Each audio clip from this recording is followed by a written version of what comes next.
Hello everyone and welcome back. So now let's focus on the question.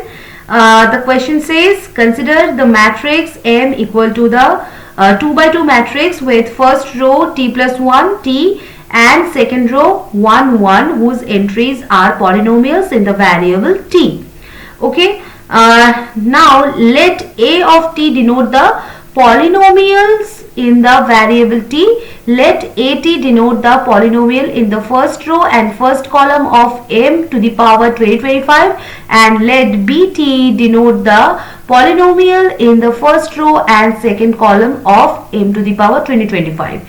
Prove that at has 2025 distinct real roots alpha 1, alpha 2 and so on till alpha 2025, and that bt has 2025 distinct real roots beta 1, beta 2 up to beta 2025 satisfying alpha 1 less than beta 1 less than alpha 2 less than beta 2 and so on, and that is alpha 25 less than alpha beta 2025. Okay, so we are given a matrix. Okay, M equals first row t plus 1 and t, second row 1 1. All entries are polynomials in t. We raise this matrix to the power 2025 and we define at as the entry in the first row at first column of m to the power 2025 and bt as the entry in the first row second column of m to the power 2025. We must prove two things. Each polynomial has 2025 distinct real roots and the roots interplace the alpha 1 less than beta 1 less than alpha 2 less than beta 2 and so on till alpha 2025 less than beta 2025. So this is our roots interlacking problem coming from the matrix powers. Now first compute the determinant of m. Like determinant of m is equal to t plus 1 into 1 minus t into 1 is equal to t plus 1 minus t, that is 1. Very important. The determinant is exactly 1. That means m is invertible for all real t. Also compute the trace. Trace m is equal to t plus 1, that is t plus 2. Now why does this matter? Because powers of 2 cross 2 matrices with determinant 1 behave very nicely. Now the characteristic polynomial is lambda square minus trace lambda plus determinant is equal to 0. Okay, so lambda square minus t plus 2 lambda plus 1 is equal to 0.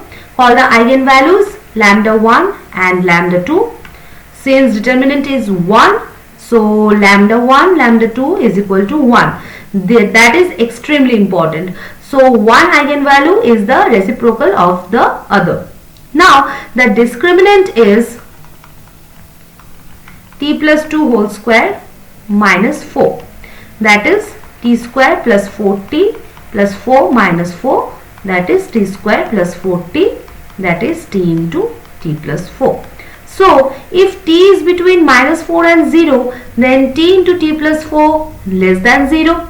So eigenvalues are complex and conjugates, and since product is 1, they lie on the unit circle. So this is the key idea. When eigenvalues lie on the unit circle, we can write lambda 1 is equal to e to the power I theta and lambda 2 is equal to e to the power minus I theta. Okay, for some real theta. Now here is the beautiful part. When a 2 cross 2 matrix has eigenvalues e to the power I theta and e to the power minus I theta, its powers are governed by the trigonometric functions. In fact, entries from m to the power n behave like combinations of sine n theta, cos n theta. Okay, so the first row entries of m to the power n satisfy the same second order recurrence relation, and specifically at and bt both satisfied a recurrence like x n plus 2 is equal to t plus 2 x n plus 1 minus xn. Okay, that means AT and BT are closely related to the polynomials. Okay, now inside the interval -4, 0, the eigenvalues lie on the unit circle.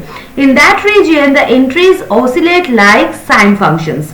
Now, when we raise m to the power 2025, the angle becomes 2025 theta. Okay, so now sine has exactly 2025 distinct zeros in one full oscillation range. As t moves from -4 to 0, theta moves smoothly from 0 to pi. So 2025 theta sweeps from 0 to 2025 pi. Therefore AT has 2025 distinct real zeros in -4, 0, and the same reasoning applies to BT. Okay, so both polynomials have 2025 distinct real roots. Okay, now comes the most elegant part. AT behaves like sine 2025 theta and BT behaves like sine 2025 theta plus phase shift. Two sine waves with a phase difference always have interlacking zeros. Now think about sine x and sine x plus small shift. Okay, so between two zeros of the first, the second must cross 0 once, so their roots alternate. That is exactly what happens here. Therefore, alpha 1 less than beta 1 less than alpha 2 less than beta 2 less than this continues up to alpha 2025 less than beta 2025. Okay, so we conclude the entries of m to the power n satisfy a recurrence, and for t in -4, 0, eigenvalues lie on the unit circle and the entries behave like the trigonometric functions, and hence AT and BT each have 2025 distinct real roots. Those roots interlace. Okay, and this is the complete solution of this question. I hope this is clear to you. If you have any kind of doubts, you can ask me in the comment section. So see you in the next video with a new question. Till then, bye bye and take care.